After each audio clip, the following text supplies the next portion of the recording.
Welcome to Myth Informed with your hosts, Brian and Dimitri. Why are you laughing so much? Yeah, we're having problems with the red button. Like, what does this button do? We're not having problems. We were told to be quiet for 5 seconds. We were. I do what I'm told. Hey, Brian, guess who we have with us today? Yes, we have Lucas Lynch, who's a writer and a blogger, and recently a commissioning editor for Aereo magazine. He forgot that he has got a physics degree from Harvard, and but his commentary interests, his blogs and his thoughts are very interesting. His commentary include science, religion, culture, politics, and the arts. I was digging through a lot of your stuff.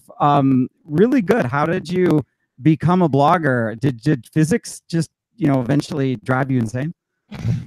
First of all, it's great to be with you guys, and the event you guys do, MythCon, is really great. So how I got started in this, well, I think like a lot of people, the world went crazy about a couple years ago. And it was really interesting because what I realized was that there were so few people approaching a lot of these issues from a rational perspective that were in mainstream media or even just among friends of mine. I could just sense that something was changing. And it's interesting because the sort of political correct zeitgeist that's taken over everything. I grew up around that when it first formed. My mother was a teacher at Cambridge Ringen Latin School, which is down the street from Harvard.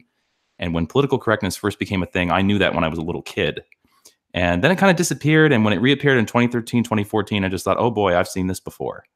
And the way it's What do you mean you knew it? Like, how did that impact you when you were a kid? Oh, just all this stuff about white privilege, male privilege. When people talk about leaving religion, that's the religion that I was raised in and ended up having to leave. That's kind of the way that I relate to formerly religious people. It's just that was the gospel that was preached at the dinner table every night. And, so you were raised being told that you had white privilege and you had to castigate yourself somehow? Yeah, I don't know if that was the vocabulary they used back then, but basically exactly the same concept. And, racism is the defining feature of America and sexism is the defining feature of America. And, to a certain degree, it was true. So, especially not that long ago. So, but yeah, definitely the guilt I walked around with as a child was very real, very, very real. And then it kind of disappeared for a while. And I didn't really think about it. I was a standard Democrat. I was one of those people knocking on doors for Barack Obama in 2008. And everything seemed to more or less make sense. And then 2013, 2014, everything started to change. And I thought, oh boy, I've seen this before. And but it came back much more virulent, and the way that it caused people I know to be sensible people to start saying things that didn't make sense. I thought, oh no, this isn't good. Then when Donald Trump happened, I thought, well, I'm not surprised. Honestly, I'm not surprised. Yeah, I noticed it in the summer of 2016, like we kind of in the lead up to the Reason rally. If you come from the secular community, but I think I know what you're talking about, like the unpacking the knapsack of white privilege, which was that paper by Peggy McIntosh. I just quick Googled it. It came out in 1988. Right. So I do think that if you were in academia or tight with that, and this isn't just some BS article coming out of it. This has an enormous amount of citations. Mm-hmm. It's kind of the basis. It's the rock from which the moss grows on for a lot of these papers. So I can see why you might be steeped into that, but I just don't think that was, in the 1988 Reagan, dominated United States. Again, I think that was very limited. I think now it's everywhere.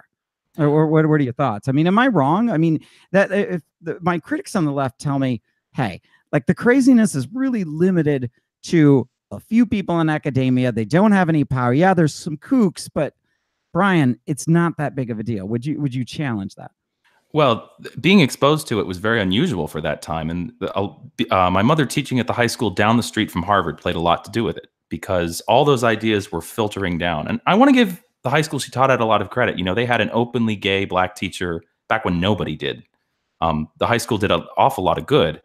And the ideas that filtered down played a big role. But, yes, it was very unusual for me to be exposed to that back then. And like you said, it's really thanks to the internet that now that it's really gone mainstream. And it's really interesting. I was reading some papers from the 90s that were debating all of these ideas back then, but it was all within the ivory tower. It was all academics against other academics. And you could live your life completely not having to think about these ideas. And it certainly didn't seem to really affect our politics. And now you just can't escape it anywhere you go. How do you look at things with a modern lens back from 80s, 90s, whatever it is. Like, I just ended up watching The Shining. I think it was yesterday. No, the day before, for the first time ever. And it was a movie. I think it was the 80s. But it definitely has some, like, I'll call it sexist undertones of the day where, you know, it's the man and he's doing his thing and his wife is doing everything for him. And I caught myself, I was like, oh, this shit is fucked up. I was thinking of that. But then I'm like, okay, it's a movie. It is a horror movie. Yeah, I know it's a horror movie, but it's also, I mean, it's like the zeitgeist, right? So it's interesting because I would think that if I were of a lesser, you know, mental fortitude, I'd go, this is ridiculous. It has to be torn down. It has to be banned because, you know, it's promoting, I don't know, sexist views. But I think a lot of people are in that boat. That's why they want to pull down statues of Jefferson and all these folks that through the modern lens, they just can't deal with it. What's your take on how this is entering, you know, modern society with this political correctness?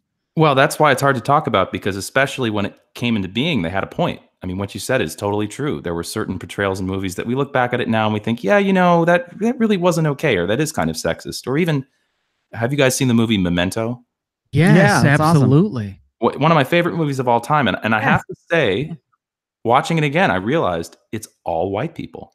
There isn't a single actor of color in the movie. Yeah. And I realized, I mean, it's a great movie, but I don't think it could be made today for that reason. And on the one hand, the fact that it couldn't be made, maybe that's bad, but even still, it wouldn't be bad to suggest, you know, you could have a couple actors that aren't white. I don't think that's a terrible thing. And that's why it's hard to have this conversation, because a certain amount of it was good and a certain amount of it is good. What's dangerous, I think, is when it has mutated from advocating for groups that, you know, had less representation to just vilifying members of the majority groups. And I think that's really the switch over where it goes from helpful to toxic. And I think it's also part of the reason why politics on the left are having such a hard time right now. And we have to acknowledge that, yes, vilifying the majority group probably isn't as bad as vilifying the minority group, but it's still not good and it's not helpful. Do you think the fact that you noticed that everyone was white in Memento means you're woke? Well, that's I mean, that's such a loaded. No, I'm serious, because I've never, I mean, until you just said that, I've never even thought about that. I'm sure you're right. I'm trying to figure out what the movie means, right? I even looked online and trying to figure out what it means, and you don't know. What do you mean? What do you mean what it means? Yeah, like the entire movie. Like, try Google what does even mean. What does Memento mean? Yeah. No, it's just retrograde amnesia. It's supposed to be, and it's a. But you don't even know if what happened is even real. Yeah, like, yes, you do. No, that you have to. All right, you gotta look. You gotta go deep on this. We're not gonna spend the whole time talking about it, but the dude ends up killing multiple people in pursuit of his wife's killer. Point is, everyone should watch it. It's one of the best movies of all time. Yeah. I think it was Christopher Nolan's big break, and it's a great movie. And quite frankly, race is really not the important part of the movie. That's what I sort of, it was interesting seeing myself realizing this, because really it's irrelevant to the plot of the movie, and it should be irrelevant to the plot of the movie. But yeah, it did make me think. Yeah, why like Back to the Future? Were there any black people in Back to the Future? Like, just off the top of your head? The only ones off the top of my head are in the scene in the first movie when there's the high school dance and the band. The band is African American. Okay, so it's more than that. The mayor of the town, Goldie Wilson. Oh yes, is black, and you'd think about it. 90% of that movie is white folks, except for the jazz people who are playing on stage and him. But I never thought about, it's my favorite movie, but I never think about it in racial terms. And the fact that we need to now look at things through a racial or a sexual lens, sexist lens, it's weird. It ruins the art. At that point, like, at some point of me thinks that by viewing The Shining through some sort of a lens of the woman being subject to the man, I somehow ruined the movie. Oh, absolutely, absolutely. And this is the legacy of a postmodernist view on art and critical theory and how it looks at art. I mean, absolutely. And I have some family connection to this. I'm a distant relative of a woman who was a very famous acting teacher in Hollywood named Stella Adler. Stella Adler taught Marlon Brando. I think she taught Marilyn Monroe, but I have to double check that. I'm not sure. But she couldn't get roles in Hollywood because she was too Jewish looking. But it's interesting, you know, she wrote a lot of books that are very famous.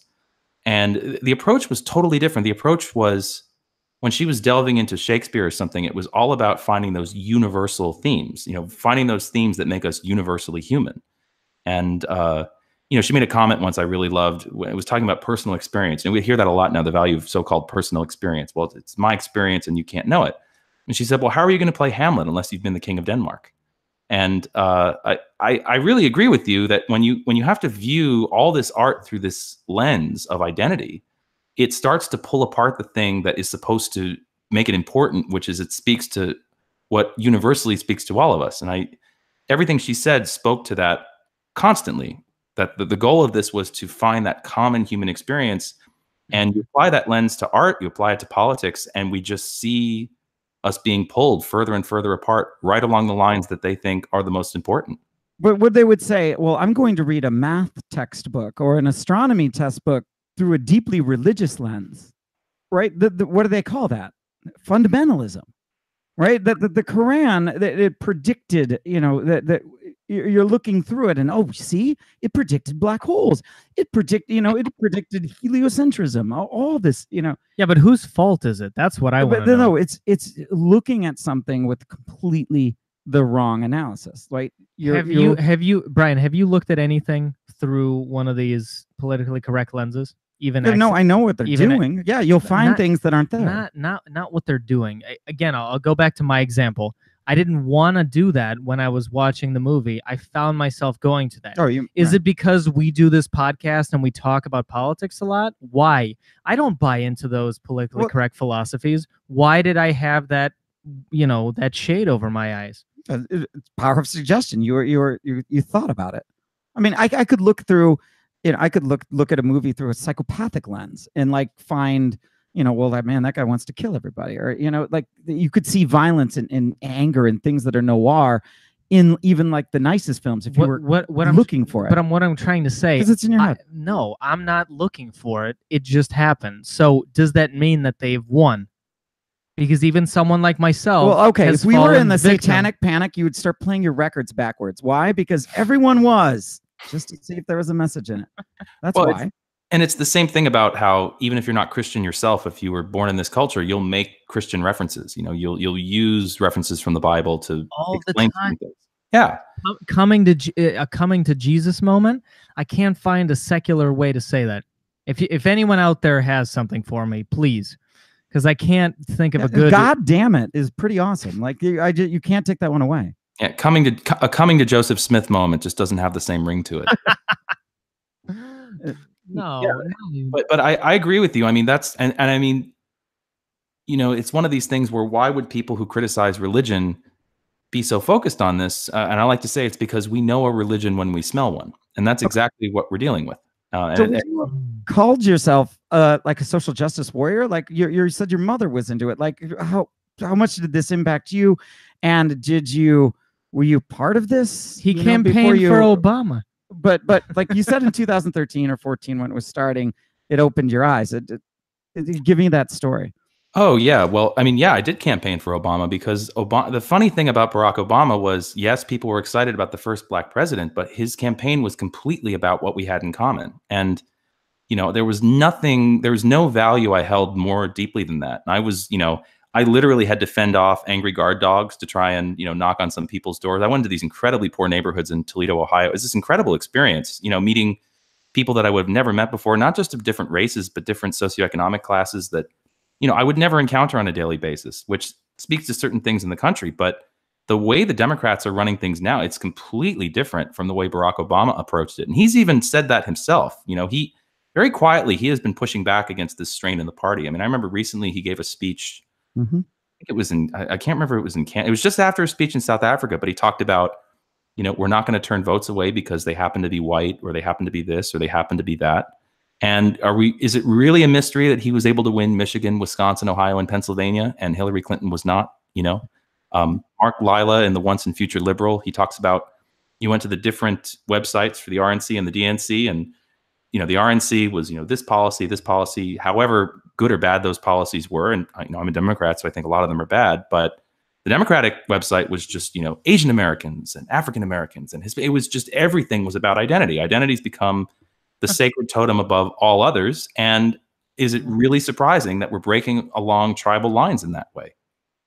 Yeah, it actually not at all. I think during the problem when there was booing on the Democratic initiative that said that, I think it was in the 2012 re-election campaign, that Jerusalem is the capital of Israel, and there was booing, right? And then there was like, I am people holding signs, I am an Arab and I am a Democrat. You know, and again, there was I found that weird. But it was kind of the first time I was seeing this like break of identity. But I just kind of pushed it off to, well, that conflict has been going on forever. It's not just the break in identity. I think it's this grassroots effort you were talking about. I mean, you said you were knocking on doors for Obama, right? Mm-hmm. I just had someone knock on my door yesterday. It was a young lady. She was with a group of, I think, 3 or 4 of them. They were going door to door.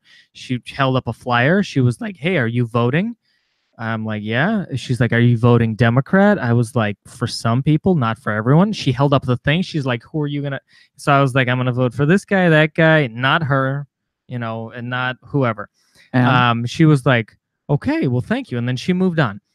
Did that happen? So I was living in the same house for the 2016 election.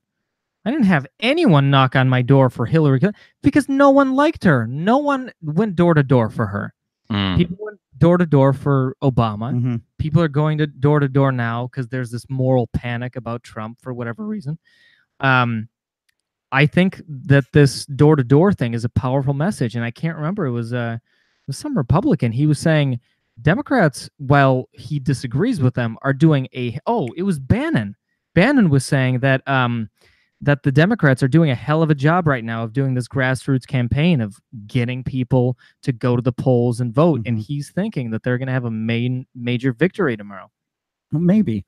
I guess my getting back to what you said before, Barack Obama, like quietly opposing this. And I agree that there are times that what he says is absolutely spot on. My problem is with the quietly part.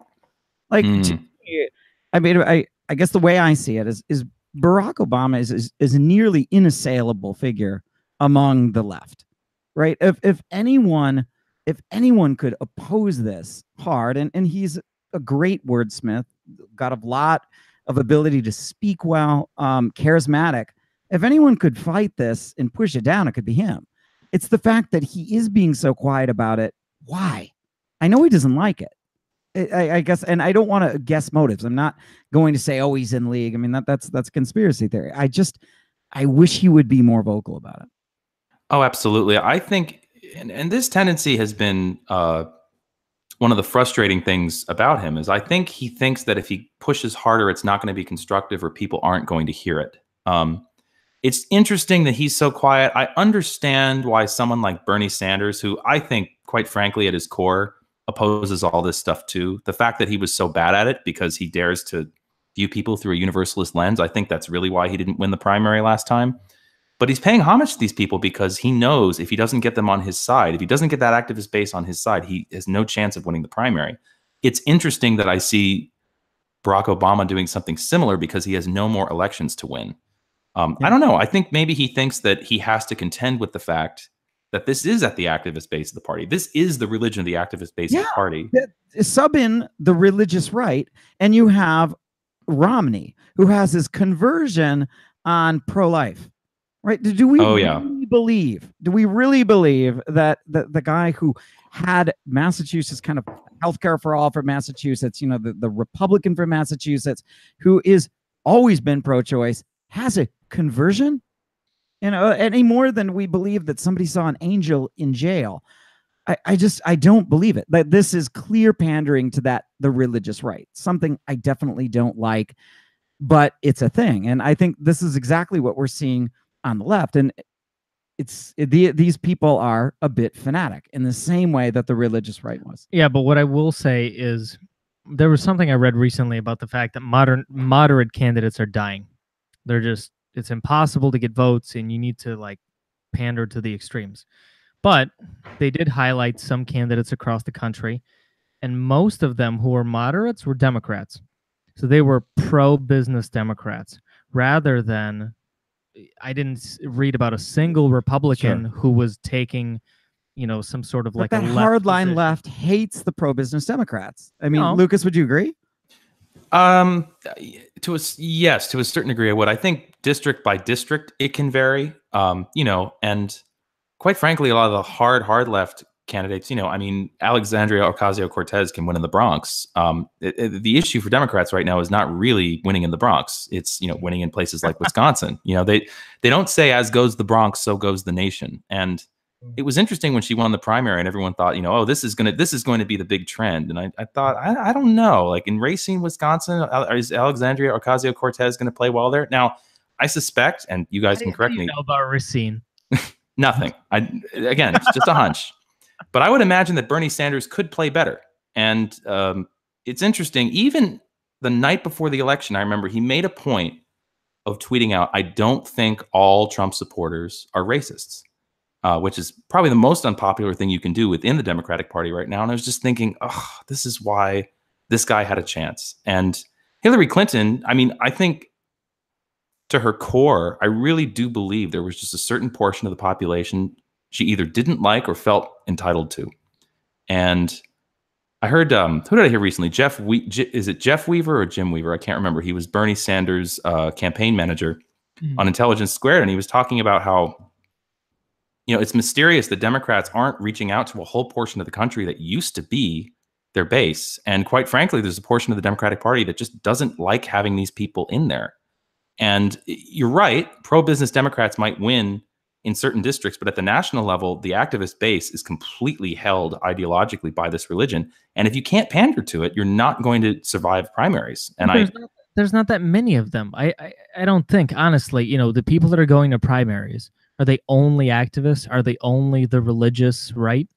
That's what I really question. And I wonder too if it was that same with the religious right, that there weren't that many people that really bought it, but there were a lot of people that had a lot of influence that did. And is it the same thing? Most of the Republicans that I know are not, they're fiscally conservative. They're not religious whack jobs.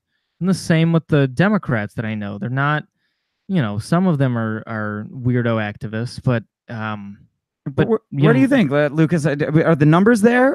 Or is it just the rhetoric? Well, you don't need to be a majority to be so powerful as to have outsized influence. You're right. I mean, the hardcore evangelicals were a small part, and they still drove the agenda. They were the ones that were turning out to vote. They were the ones that were canvassing. They were the ones that were giving money. And I grew up in the East Coast bubble.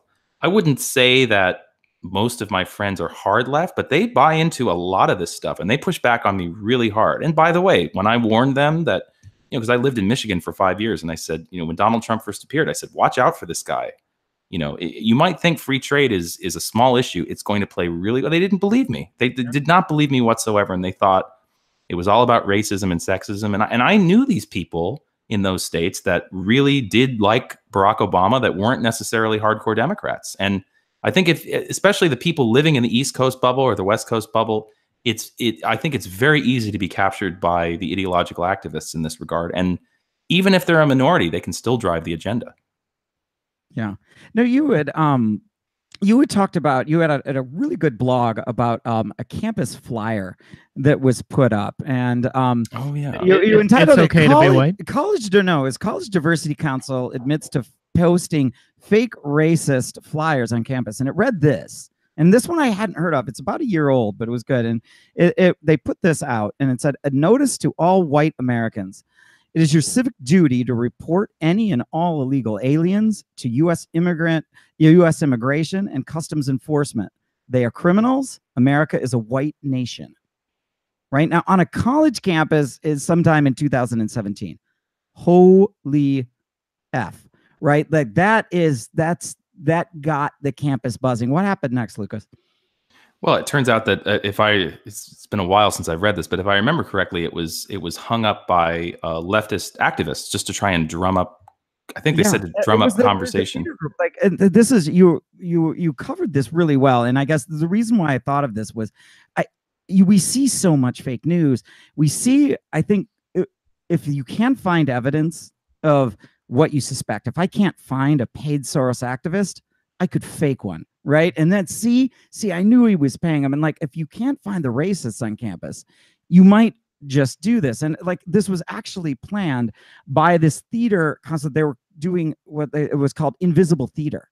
So they thought, well, everyone will get upset about this, and this will give us a chance to talk about racial issues. Rather than talking about like whatever might actually exist at the college, they're making up a non-problem to do this. And then, like, wow, that could have legitimately scared people. You know, it's just, that is really uncomfortable. Like, why would you do it? But both parties do this, and I don't understand. You know, like Adam in the chat is talking about this study from MIT that the most vocal 10% drive the party line, but I don't know how true that is. Like, the Republicans are pushing this narrative that this caravan right now is dangerous and it needs to be stopped, which is stupid. I mean, that's pandering, right?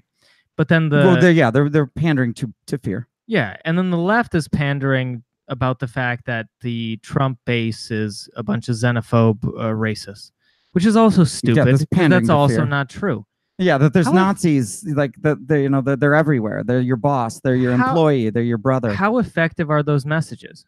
Really, you know, I've never met a single person from one side or the other that's been like, oh yeah, I'm afraid of all those foreigners, or I'm afraid of all those racists. Who is this impacting? Yeah, I mean, 10%. Well, to be fair, I know people that really believe that every single Trump supporter really does embody that. I mean, that's the thing, is I do know people that do have those fears. To be fair, those people certainly exist. You know, we can't deny that some of them exist, but I just can't believe that, you know, the margin of voters that voted for Barack Obama twice, that flipped, that made the difference in the last election. I mean, we can't pretend that every one of those people fit that description. You know. No. And yeah, I think that, to be fair, most of them wouldn't say that they're overt racists, right? If I know the ideology right, it's that they're unaware of their privilege. They're unaware of their unconscious racism, like that. So it's not, maybe there's some overt racists, right? But I would suspect even the hardliners would say, but most of them are just non-woke, unconscious racists, and they don't give a shit, and that's a problem. Am I wrong? I mean, certainly those people exist too. You know, again, it's one of these interesting things, you know, and going back to his original point about, you know, the caravan, or, you know, I mean, it's interesting lately because in the wake of the horrible massacre in Pittsburgh, we've had all of these anti-Semitic incidents in New York, and they discovered who's doing it. And it's mostly left-wing Democratic activists doing exactly the same thing. Yes, yeah. exactly. In fact, yeah, like, yeah, what if we campaign for Barack Obama, right? And the WAPO didn't admit that you know, when they reported the story, they left that part out. I've been telling my friends for years, the biggest anti-Semites are leftists. It's been true with this BDS movement. It's just that's the honest truth. That they won't. Yeah, the pride. There was a pride march in Chicago where they would not let a lesbian woman fly her Israeli rainbow flag. It was a combination between the gay flag and the Israeli flag, and they would not let her fly it. Why? Because this was a pro-Palestinian gay march. Right. A place where being gay is illegal. Like, right. This what and yet it is legal in Israel. Like, what? Are you kidding me? And I think it might have been Linda Sarsour herself who threw the chick out, who had been at this march for like 15 years. Like, if that's not leftist anti-Semitism, I don't know what it goes beyond funny into flat out sad. Right. And what they wink, like, and this is where I think the hard left, you know, they talk about Trump winking and nodding to the alt-right, dog whistling.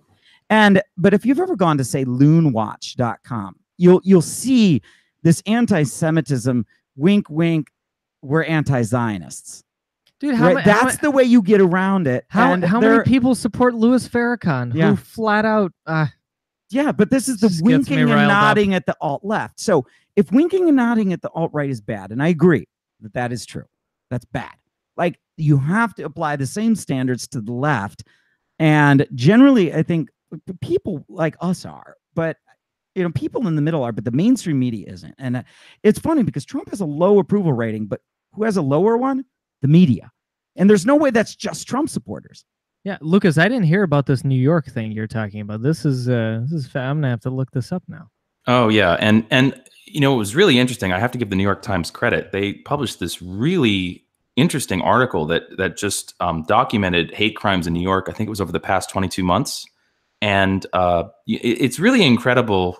And I'm sure we see this a lot, where both the hard left and the hard right converge on anti-Semitism. Anti-Semitism is just such a uniquely strange thing that everyone who's crazy can agree on. Statistics, 2,000 years. Yeah, the stats on that was that Jews were the subject of hate crimes 4 times to the rate of black people, and 25 times to the rate of like trans people. Yet in the oppression Olympics, we're pretty far down on the totem pole. Down.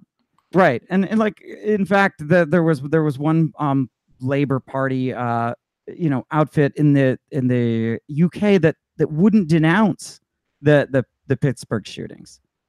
They couldn't find the language for it, and they're like, well, it's too much about anti-Semitism. We need to make it about all bigotry.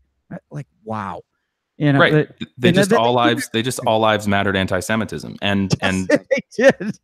Yeah, and I think it was Holocaust Remembrance Day when Jeremy Corbyn said, well, we oppose all genocides, all genocides matter, that sort of thing. And it's really, and this article, this New York Times article, one of the things it talked about was over the past 22 months, not one of these anti-Semitic incidents was motivated by far-right nationalism, not a single one. And so when people, and you hear this all the time, I'm sure, when they say, oh, Louis Farrakhan, no one really supports him. Linda Sarsour, most people don't know who she is. Well, where is this other anti-Semitism coming from?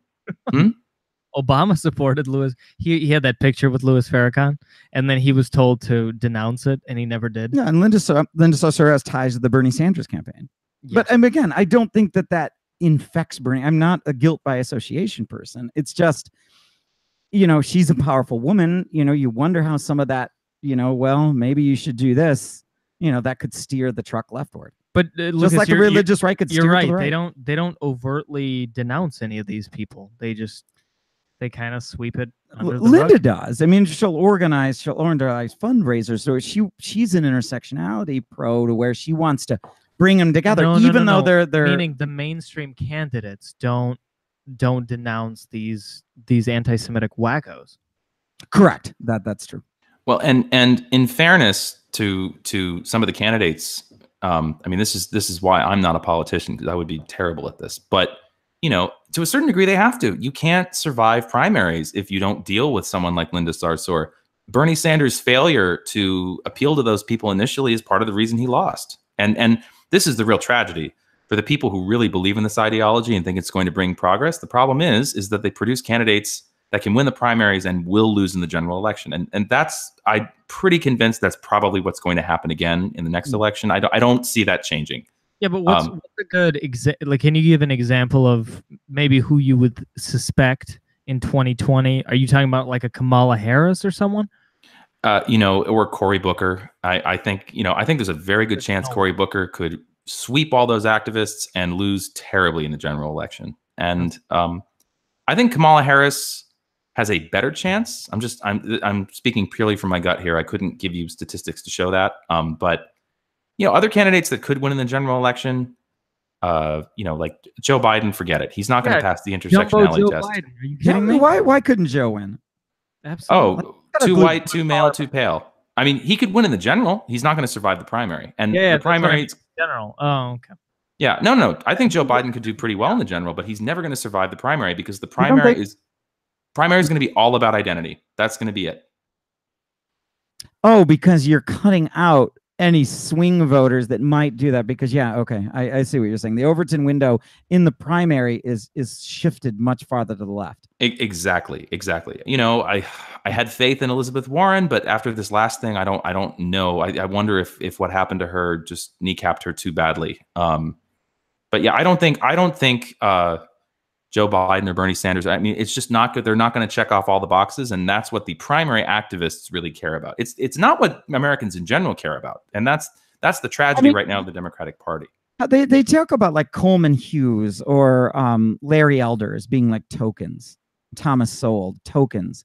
You know, how is this not tokenism too? I mean, it was ABC or NBC had this thing up where it was like candidates running in the election, Democrats, you know, the total number of candidates that are women, and it's like 3-1, and total number of candidates that are non-white, it's like 3-1. All that are openly LGBT were like all Democrats.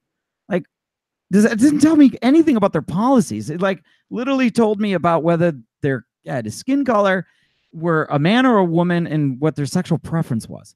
Like all things I don't need to know. Yeah, but talking about what we were, who can get past the primaries and then who can get past the general. If you're vanilla, take Joe Biden, for example, because someone in the chat was saying, oh, you know, these people aren't going to move moderates or independents. Joe Biden would move someone, but he's so, you know, there's nothing that you can hate about him other than maybe some of his policies, if you happen to be a right-winger who hates left-wing policies. But he's just, there's not enough there to hate. Like, there's not enough in Mitt Romney to hate him, other than maybe if you hate Mormons, I guess. But like with Clinton, she was so polarizing. Like, all the Democrats have to do is just field someone who is not polarizing. How are they going to get past the primary, though? He raises a good point. I hadn't thought of this. Like, but how he could win the general, but how do you get past the primary? I don't know about that. I mean, I suppose maybe, Lucas, maybe you were right. Maybe you're right. I would think that you were right 2 years ago. You were right 6 years ago. But now that we're so political, by the time the primaries roll around for the 2020 election, oh, dude, this is going to be on every channel, every newsletter, everything you get is going to be about these primaries, these candidates. I think a lot more people than the 10% asshole activists are going to be engaged enough to pick a nice primary candidate. I pray and hope. Can I say that on this show? I pray and hope that you're right. I really do. I really, you know, and when I said this a couple years ago, I hoped I was wrong then. I hope I'm wrong now. I don't see any sign that it's going to be about anything other than identity. And I just see this in friends of mine who grew up in the East Coast bubble. They're just, that is the lens through which they view everything. They're not representative, right? I mean, they're gonna vote for someone well, I guess they're gonna help pick someone. But do you think that the election of Trump has made this whole process worse somehow? I see people doubling down. You know, the thing that distresses me is you know, I could understand people really believing in that worldview before, and thinking that it could work. And, you know, most of the polls show that it would work. And again, to bring back this religious analogy, one of the reasons I think I see it as a religion is because people are holding on to it, just like I've seen people hold on to religious ideas in the face of contrary evidence. People really believe all you have to do is turn out young people, minorities in the cities, even though we know now that that's not enough. We know right. that that's not enough.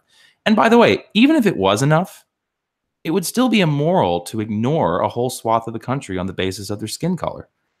You know, why should we ignore people in Ohio and Michigan? And I know people on the East Coast that are fervently waiting for the day where they can do that. I don't think that day is ever going to come, but they really believe that with the changing demographics of the country, one day we will never have to care about Jim from Ohio. You know, we'll never have to care about him. Who cares if he can't get a job? You know, he's got white privilege. He's born with a silver spoon in his mouth. I know people who really believe that, and it distresses me both. Sorry, go ahead. No, that's ludicrous. I'm just. But what do you think? I'm scared that you know people like that. But the polarization, you would see it, and that you would watch if growing up in the secular world at all. Watch, anyone watch that Kent Hovind versus Michael Shermer debate, like way back in like the late 90s?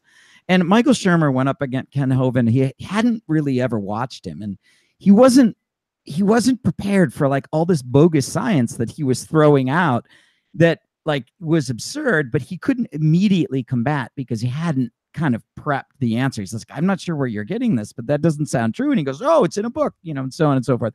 Like but you're just assaulted with these facts, and you're not prepared. Like he was post-truth, and the religious right has often been post-truth, saying, you know, like combating the narrative of evolution is just that. It's a theory that, you know, discounting it. Yeah, science, you know, like it's religion trumps science. And is the left doing the same thing with diversity? Like diversity and equity, that trumps science. Because it seems like any time when science gets in the way of that pet project, screw science. In fact, they'll even say meritocracy is part of white privilege or part of white supremacy. You know, what is the scientific method if not meritocracy? So I thought they're openly saying exactly what the religious said all along. You're wrong. God told me, I know. Exactly. And that's, that was a wake-up call for me, because for a long time I just saw the left as the ones that would defend science. I would say mostly that's true. On certain issues like climate change, of course that's true. But the way in which subjects like biology are just now completely subject to what's the word I'm looking for? It's subject to veto by the Politburo as to whether or not it fits the ideology that we know to be correct already, and that's scary. It's really scary to see my own people, so to speak, take that stance. I still think the right does it worse. What they do, and remember the battle for stem cells. Right. Like, this is a great, that, and even personhood laws, there's some, if you're a radical pro-lifer, you'll talk about life begins at conception, right? The soul, and this is it. Now, they never explain how the second soul was added in the case of like identical twins, right? When the zygote like pops off at like 4 cells and like creates, like, where's the extra soul added? I want to know, but no one ever has an answer. Brian always goes deep into well, they don't, right? And it's silly, but like, with personhood laws, if you really we're going to have a person, like literally every heavy period might have to be like a potential manslaughter investigation. Like it's obnoxious, right? But there are people that believe this. And all right. I think it's the same thing with the intersectional left. Like I have a better question. Stem cells cannot be done because this is a life. So stay away. This is diverse. This is equity. I don't care what your science says. Well, and now if you want to study the human brain, you're coming up against the same problems. If you preach anything, any behavioral tendency might be informed by biology in any way. If you do not believe in the sort of Marxist blank slate doctrine that it's all inscribed by culture, if you think in any way that men and women may be different, and some of those differences, not all of them, some of them are informed by biology, you are putting yourself in professional danger, especially if you're in academia, and which I just can't believe that that's reality in 2018. It's maddening, because I had so much faith in the Democratic Party as the party of science, and the left as the ones who would defend science. And then I woke up in 2014 and realized how wrong I'd been. Because it's an echo chamber, though. I gotta imagine if there was like even just 1/3, like even 20% of university like higher ups that were conservative, this wouldn't be happening. It wouldn't be, because there would be enough people there to coalesce to put on the brakes and be like, guys, stop. And then the liberals, there's many liberals that are just going along with this. They don't necessarily like it, but they're not going to stand up. They're not going to get steamrolled. If you had those people, I think we'd be absolutely fine. I don't mind the Marxist professor. I really don't. I just don't want the Marxist professor to feel like he's wielding control. Like if you have the one Marxist and everybody kind of like looks at him in a weird way, and you feel like he's misunderstood, you might listen to him. And you might learn something. You might get a good point. It's when they're all Marxist, and now anything that conflicts with their ideology needs to be under scrutiny. That's where you guys are talking about extremes. I don't know. Recently I've been getting very, more positively into like a Tucker Carlson, who I had thought was a right-wing lunatic.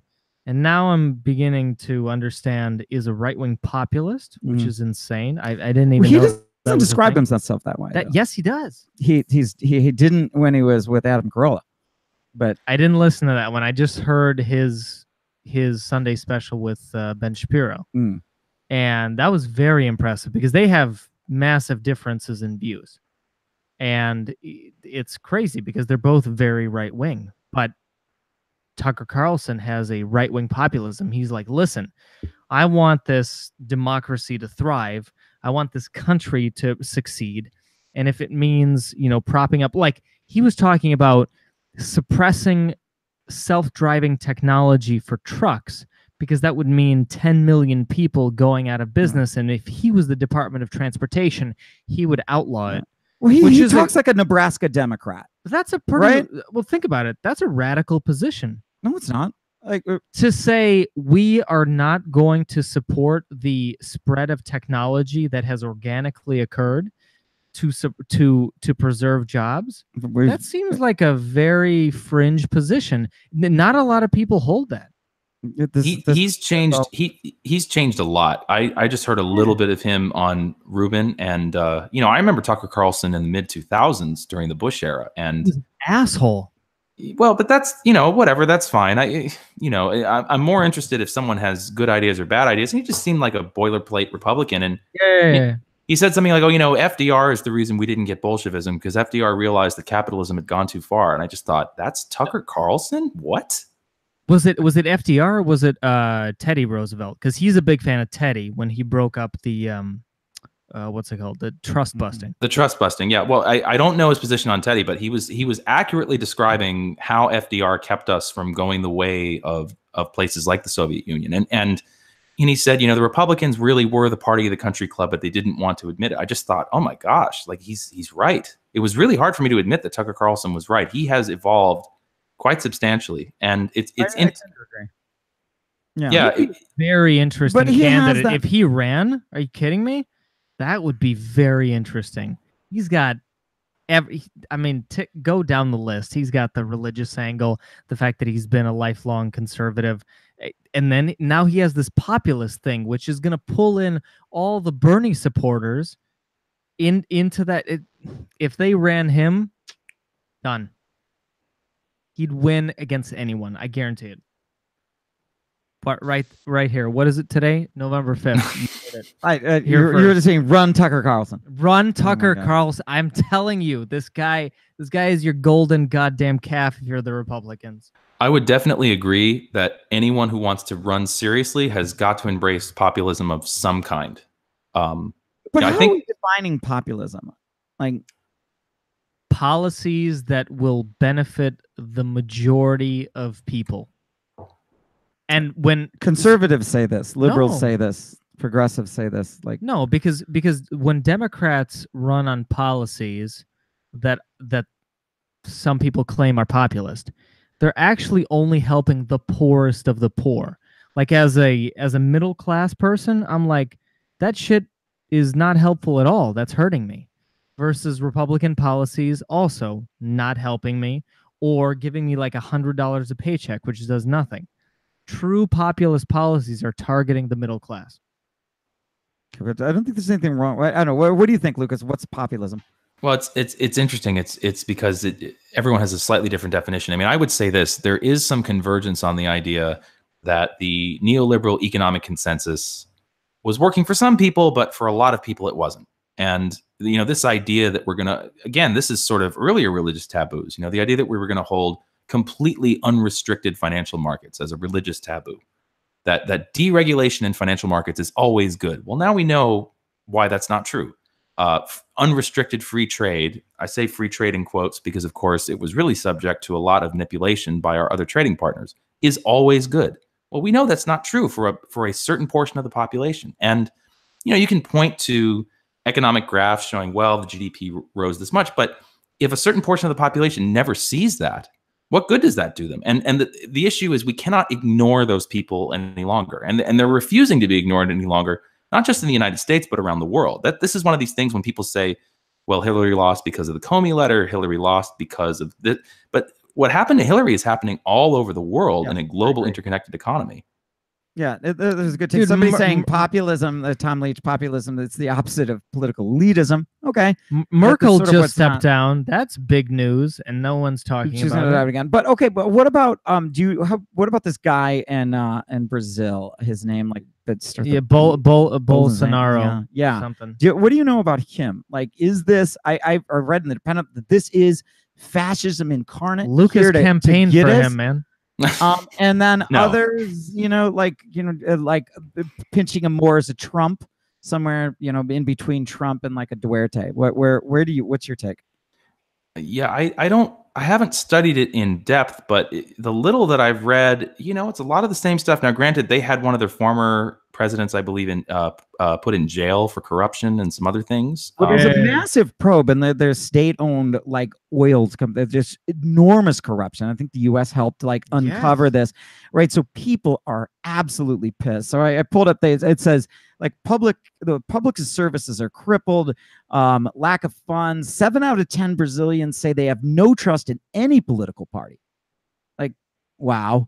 You know, so I think that's no different than the third world. Right, every country you poll is going to have no, but this is on top of. But in the early 2000s, like Brazil was the jewel of South America. So these are people that had it good that are losing it. And there are studies where you take somebody and you put them in like a room, right? And the only way you can get out of the room, like you're trapped in the room, is to like use like a religious symbol, like a crucifix as a hammer or something, in order to unlock the door, right? And if you read them like literature about like their death versus like not like it actually depends. There's a statistical difference between whether they use the crucifix. And so people that are not threatened, and they did this with politics too, people that are non-threatened, that read the control, are voting for like the candidates that are more moderate, the candidates, you know, your typical, you know, left and right moderates. But when you remind them of death, like the conservative one goes down, the liberal one goes way down, and then the charismatic populist is like way up because he's getting it from both sides. So is this the same thing? Like you fear like death, or the death of your lifestyle is the same thing. So I'm going to vote for that guy. And it seems like anytime that's where you get the charismatic popular leader. That's what we're facing. People are worried, whether it's a correct perception or not. People aren't worried. They just want to change. Yeah, no, people That's are worried. Why Trump got people elected. are worried about Trump, that the Trump's literally going to cause chaos. No. Some people are. I think you articulated it well when you said that people that used to have something are having less of it. And it's one of these interesting phenomenons because people documented, rightfully so, for example, the extreme poor still tended to vote Democrat. It's a lot of people that used to be higher middle class that are slipping down. And it's interesting. There was this seems unrelated, but I promise it is. There was a great essay about the Me Too movement. It was called The Warlock Hunt. And I don't mean to turn this into a discussion about the Me Too movement, but what this person said that was really interesting about moral panics generally is when you looked at moral panics in the past, there was almost always something going on in the society that no one was really talking about that really was causing the stress. So if I remember correctly, you know, some of the witch trials, there was a crop failure that year. Or, you know, for example, a lot of the panics in medieval Europe, when the plague would show up, all of a sudden they would say, well, we need to execute all the Jews and all the gypsies. I think it was Christopher Hitchens who talked about that in God Is Not Great. And so what's interesting now, you know, post-financial crisis and in a wave of automation that humanity has never seen, it's one of these things where I do wonder where, and the way that she described it in the essay was whenever there was one of these things in societies, a crop failure, a plague, or anything, everyone looked for their favorite folk devil. And I wonder at times if what we are seeing is the rise of the right and left folk devils. So on the right, you know, they think, oh, well, it's immigrants are doing this. Immigrants and Muslims are doing this. Now, there are some pressures due to immigration. There are some problems of Islamic terrorism. But when you look at the statistics, these are not the existential threats to American society. And on the left, you have, well, we live in the most racist, sexist, homophobic society ever. Well, you look at the statistics, that's just not true. Yeah. What you do see, however, is if you want to sort of live the American lifestyle that we knew through our parents and our grandparents, that is gradually getting harder and harder and harder. It was much harder after the financial crisis, but now things are better. And yet there is this sort of feeling that, you know, the kind of life that we thought we could always have, we can't really have it. What's really causing it? And what's really causing it is automation. And it's one of these subjects that very few people want to talk about, but the sort of stability that people had in the global economy before, what we'll always need truck drivers, we'll always need farmers. Well, that's not really true anymore. And I don't think it's an accident that not only are people pointing fingers at their favorite folk devils, but like you said, now suddenly they want someone to come along and say, I'm going to fix this for you. I'm going to give back what it is that you know to be yours, because this was the lifestyle that was promised to you by your parents and grandparents. I don't know if it's automate. I mean, I agree with you that automation is going to be problematic, but it is. I mean, how many draftsmen like got lost the job or had to switch to AutoCAD? and the amount of draftsmen needed now is considerably less. I mean, it's not loss of here. I give you an example. So there's this prevailing trend right now that millennials are having trouble.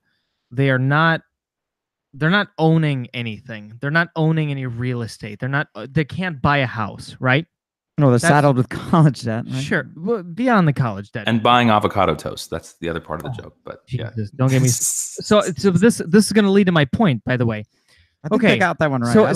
So we've heard this trope that millennials can't afford to buy a house. That's fucking bullshit. There's no way. Because when I was in my early 20s and I was making whatever 50, 40, 50 grand, straight out of college, which a college graduate these days is making, I wasn't going and I wasn't buying avocado toast. I wasn't getting drunk every weekend. I saved my money slowly but surely. I got the 20% that I needed in order to buy a house, blah, blah, blah. So I think there's something that, and someone who's in this field should probably do a study. The amount of savings that millennials are doing, I think, has decreased based on generations that have come before. Like, people are spending way too much money on living in the moment, living in the now, going out, getting drinks with their friends, rather than going, fuck, I got to save this because I'm going to get married. I'm going to buy a house. I'm going to do all these things. And if you're living in the now and you can't buy a house, well, then fuck you. You deserve the fact that you don't have a house. Rent for the rest of your life, buy your avocado toast, and stop complaining about the economy. Maybe they don't care. Maybe. That's right. But they can't complain about the economy then. When we get economists that go on TV and go, well, millennials can't afford to buy a house, I don't need that shit. Yeah, but if millennials generally don't care, then non-problem. Exactly. But it's used as a political slogan at this point. And it has nothing to do with the economy. I will say this, though. When you look at this, and the thing that you're talking about, and I think this is we're sort of viewing it through the lens of our own demographic. If you want to talk about millennials that are college educated. And again, the people who this is really affecting are the people who turned out for Trump. It was white people without a college education. And I think the equation for them is very different now. It's a little different for millennials. You know, it used to be you could graduate from high school, go work on the line somewhere, and you would have a really good middle-class job. And they've done studies on the costs of things like education and healthcare for your kids. And it is more difficult in certain ways for people. Yes, you can still buy the house if you want to buy the house. And let's leave college-educated millennials aside for a second, because relatively speaking, go ahead. Sorry. But what about trade schools, though? I mean, it seems like if you were going in to be like, an educated tradesman, if you're going to be some kind of like iron worker, tin worker, plumber, or electrician, something like that, couldn't you do better? Like, you don't have to spend the college. You make sure you're getting yourself a skilled trade, construction or whatever. You've got a job. Sure, but that is going to be less and less, and it is becoming less and less as automation eats more and more of that slowly. And Tucker Carlson is not wrong. I don't think his solution would work, but he's not wrong that self-driving cars are here, and driving things is the #1 employer of men in America. Yep. Will some of them find new jobs? Sure. Are they all going to become software engineers? No way. There's just no way. But we found a way to keep like the Iowa farms going, right? Or like Gasohol. Not Iowa farms. What Luke is talking about is like the line workers at Ford. I know, but the farmers, we don't need as many farmers as we have. Right? I mean, you can get paid subsidized for the government for not planting your field. I don't understand how that's going to employ the truck driver who just got phased out by a self-driving I don't truck. know, but with the farmers, they found a way. They found a way to like keep them employed. Again, is Gasohol a good idea? I don't think it makes a whole lot of economic sense, but they're doing it anyways because that industries just don't go away. So they can find something. There may be some equivalent there with truck driving. I don't know. We'll see. Well, and probably the answer is probably going to be universal basic income. I have to say I'm more convinced than ever that I can't think of another viable solution, because this idea that there are always going to be new jobs created to replace the old at the rate of job destruction now, I just don't see how that's mathematically possible. Or should it be possible? I mean, it's one of these radical things to think about, but what if people don't have to do something for which they must find someone else to give them money for it in order to survive? you know, if it's handled well, it could be one of the greatest things to happen to humanity. But if we handle it poorly, if you think our politics are rowdy now, it's going to be nothing compared to what happens when you have tens of thousands of men, unemployed men, wandering the country, wondering what to do. And I genuinely worry about that. And I think our politics is a reflection of this happening in slow motion. And by the way, as automation continues, just imagine hipsters in Williamsburg going through the same thing. Just imagine that social media marketing is automated by an AI. That's completely plausible. Completely plausible. You know, jobs that these young people do in Williamsburg, drinking their craft beer and, you know, wearing their flannel, and all of a sudden they're addicted to opioids too. And a lot of this perspective, I really do believe it's just a matter of who hasn't been automated yet. If you have some skills in software like me, you're safer for longer. But at a certain point, AI is going to write its own software too. So, you know, this idea that what we do in Iowa, it's interesting you brought that up. That is a form of universal basic income. We're basically paying for corn we don't need. Yeah. And we're giving someone something to do. And which is different. Like but the idea, I think that's why you need a better sales pitch. Universal basic income is a terrible sales pitch. But like essentially what they're doing in Iowa, these people are, if you're the Iowa farmer, you're like, no, there's something wholesome about being on the farm, living this life. This teaches you good moral value. It teaches you how to take care of yourself. So it's more than just the farm. It's the way of life, that there's something sacred to it. And if you could somehow preserve that with your idea of universal basic income, I think you'll get buy-in. You know, it has to be something for people to do that is that. Sure. No, it's gonna be the moral panic of our time. Because Lucas, I 100% agree with you. I think we're headed toward this universal basic income cliff. Right. And we're gonna get there, but it's gonna be an existential crisis. Because now you're gonna get some guy who's sitting at home, getting $1,000 a month, whatever it is, that covers rent and I don't know, change your pitch and Wonder Bread. No, not changing the pitch. I'm talking about reality. What is that person going to do that's going to give them meaning in life? Because everyone has to. I predict when we get to the age of universal basic income, you're going to see suicides go through the roof. But that's why you do it right. Create like what he's saying. I think that's a good point. Yes. Essentially, you've changed my mind a little bit about the Iowa farmers. That yes, we're subsidizing this, but you're right. It does support that lifestyle, right? That these people, you learn on the job, you can learn how to take care of yourself. Not everyone is going to be a woodsy guy. It doesn't matter what, like something. The equivalent of it doesn't have. This is the Iowa version, okay? Right? There can be the Florida version. Well, but again, this is one of these things where you could look at this in another light, which is just imagine what you would do if money was no object. If the idea of making a living, and I think it's going to be more than just $1,000 a month inevitably, because that says, well, they're still going to work at some other job for a lot less, and between the two they'll do okay. But even that is going to be reduced.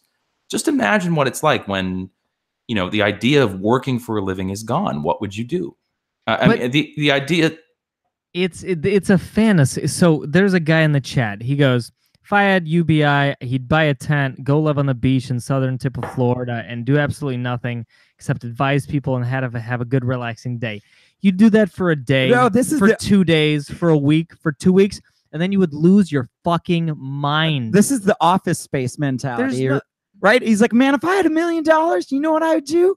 I would sit on my ass. No, 2 chicks at the same time. Right. Jesus, come on. He said he said he would sit on his ass, and then he said that he might. He goes, if I had $1 million, I might be to hook that shit up. But I think the answer really. I mean, it's interesting to bring this to a potentially pretentious place. Voltaire answered this a couple hundred years ago. I don't know if either of you have read Candide or seen the opera.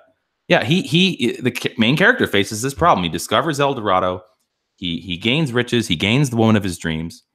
I believe he's on a farm in Turkey. It's been a long time since I've read this, so I'm getting some of the details wrong. I apologize.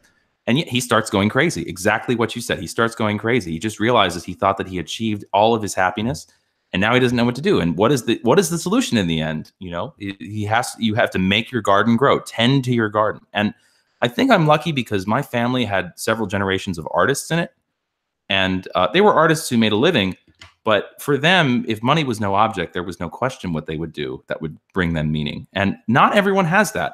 And it's going to be this national evolution in terms of getting over. I think Sam Harris described this as the hangover from Calvinism. You know, the idea that you must work for something that someone else is going to give you money, and that is what is going to give you meaning in your life. And that, I think that's part of the reason why, again, part of the Trump resurgence is the fact that that value system is crashing. That value system is crashing in the face of the inevitable crash of the thing that made that value system viable, which was there used to be more work than there were people to do it.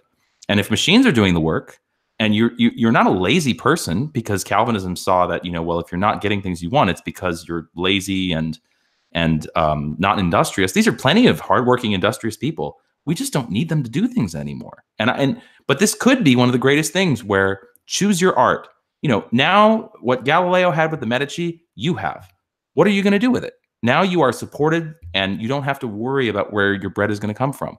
What contribution do you want to make? You are completely liberated from the concerns that your primitive ancestors had of, well, I must find someone that is going to give me money to do this task. Now you can do any task you want. Will some people smoke marijuana and play video games? Probably. Will some people commit suicide? Sure. But there are people committing suicide now too. But it is going to be one of these moral revolutions, I think, in our society, where when we are finally liberated from the tyranny of work, so to speak. Yeah.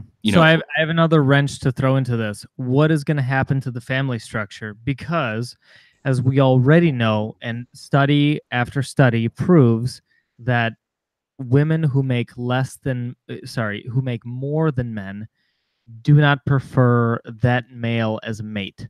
So in this case, you've got UBI, you're sitting there, you're getting a check, you're feeling worthless as a man. And so what you're saying is women tend to marry up socioeconomically, men tend to marry down. Okay. If that goes away, maybe it's a social construct. We don't know. But let's say it goes away. What happens? Do you have a complete breakdown of the family unit? Or is it going to survive the, you know, great UBI revolution of, you know, 2030? Status seeking is never going to go away, because it's not really money that I think is at issue here. It's status. Yeah, that's true. So for example, you have some men that are in a band and they make no money and they're living on someone's couch. But in that context, they have a certain amount of status, and people are hunting for status in all kinds of ways. And that's, you know, in an evolutionary context where money doesn't exist, that dynamic still existed. And that dynamic is not going to go away. It's just what defines status is going to change. And what defines status is not going to be correlated into your everyday survival. You know, I would say right now, because, you know, especially in certain parts of the country, you know, the ability for a working class man to provide for his family, that is his entire worth. And that is some pressure that people are feeling. But when the need for money goes away, I think what defines status is going to change and how people seek it is going to change. But that drive is never going to go away. I'm actually not worried. Once you reach the threshold where making a living is not a concern, I actually think things are going to be fine. Maybe I'm too optimistic. I don't know.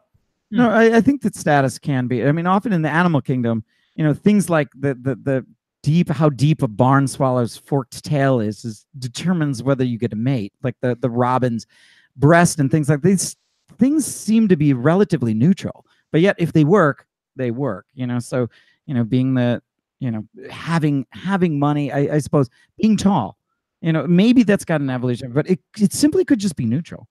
You know, that's giving you. We've talked about this advantage before. You're wrong. It could be it could be a neutral advantage. No, it's not. Okay, well, what if there was a preference in eye color? That's got to be neutral. Yeah, you'd want. But that doesn't matter. You'd want a Slavic eye color like mine, right? Slate, a neutral advantage, slate gray. But you know, so it's interesting. Status is absolutely, like, I agree, is subjective.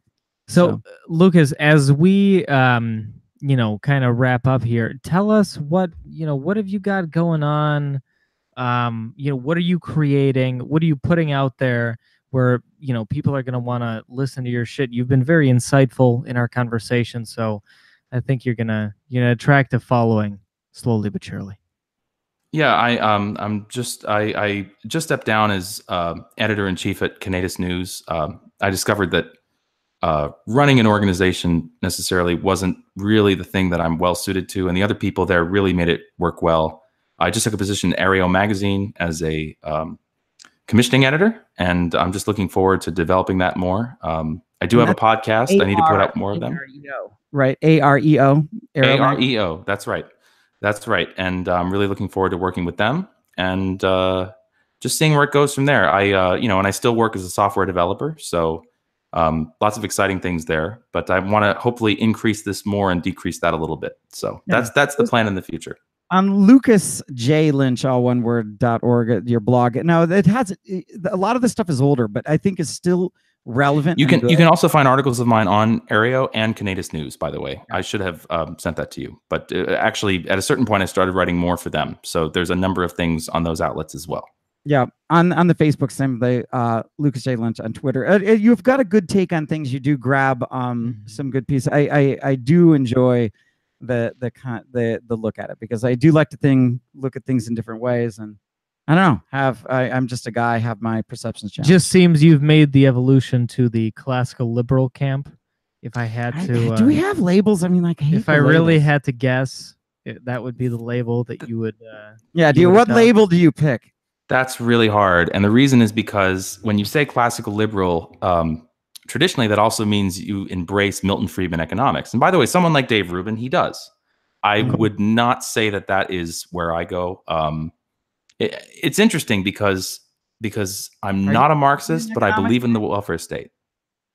Are you a more Keynesian economics guy?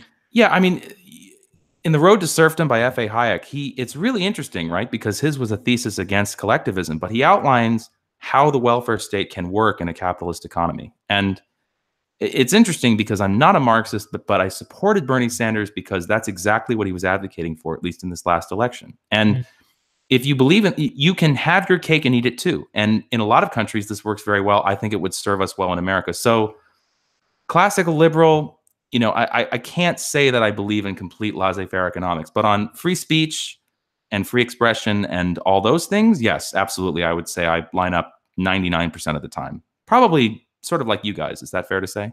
Yeah.